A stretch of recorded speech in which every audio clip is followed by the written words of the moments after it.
Red rose, మీరు నా దగ్గర అయితే తీసుకోవాలి. నా గుర్తుగా ఈ ప్లాంట్ ఎప్పుడు మీ దగ్గరే ఉండాలి.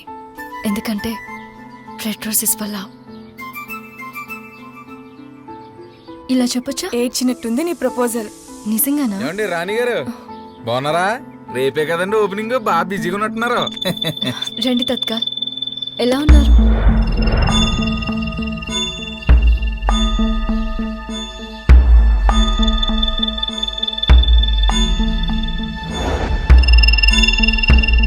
తత్కాల్ ఆపండి. సర్వం ఎలాంటి వాడో నాకు తెలుసు. మీరు బయలుదేరండి. అర్థమైందండి. మొత్తానికి ఆ సర్వం అనుకున్న సాధించాడండి. నేను వెళ్ళిపోతానండి, కానీ నేను వెళ్ళి ముందు నేను చెప్పింది నిజమని చెప్పి మీకు తెలియాలి, లేదా నాకు మనశ్శాంతి ఉండదు. ఆ నర్సరీ హైలైట్ అవ్వాలి.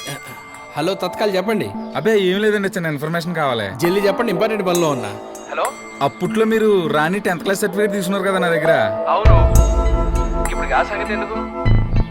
రాణి జాతకం చూపించారు కదా మీ గురువు గారికి, ఆయన ఫోన్ నెంబర్ కావాలి. మా ఫ్రెండ్ కూడా జాతకం చెప్పించాలి. గా డీటెయిల్స్ అని ఇప్పుడు నా దగ్గర లేవు. యాక్చువల్గా కదంతా సరే సరేలేండి, ఉంటానండి. మీరు బిజీగా ఉంటున్నారు కదా, తర్వాత మాడదాం. అదేదో మిమ్మల్ని పెళ్లి చేసుకుంటే జాతకాలు కలిసి వస్తాయని ప్రేమించడం ఏంటండి, నాకు నచ్చలేదండి. గది ప్రింట్ వేసేయండి. అయినా ఈ జాతకాల మీటర్ పక్కన పెడితే మనిషి కూడా క్యారెక్టర్ లేనోడండి. ఇవన్నీ లేడీస్ మీకు చెప్పకూడదు, తప్పక చెప్తున్నాను. మీకు ఆ దొరగారి తోటలో విమానం మేడ తెలుసు కదండి, ఆ మేడ పైప్ పోర్షన్ ఇటు ఫ్రెండ్ ఇడికి రెంట్ లేకుండా అద్దెకిస్తే ఇటు దాన్ని అన్ని రకాలుగానే వాడేసాడండి. ఇటు ప్రమోషన్ల కోసం, ట్రాన్స్ఫర్ల కోసం, అది జేసీ గడికి, పెసద్ గడికి పక్కలేసి వాడండి. ఇటు ఇవన్నీ ప్రూవ్ చేయడానికి నా దగ్గర ప్రూఫ్లు ఏమీ లేవండి.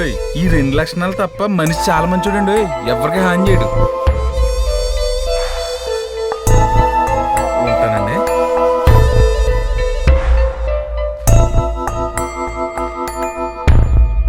ఏమైనా తేడా వస్తే హెల్ప్ చేయడానికి నేను ఉన్నాను కదా.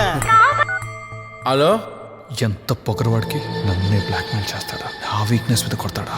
వాడి వీక్నెస్ మీద చావు దెబ్బ కొట్టాలి. తత్కాల్ నువ్వేం చేస్తావో నాకు తెలియదు. మళ్ళీ ఆడి మొహంలో ఎప్పుడు నవ్వు కనిపించకూడదు. ఆ నేవీ పాయింట్ మీద కొట్టాలో నాకు బాగా తెలుసు. మీరు ఇంకే విషయం మర్చిపోండి.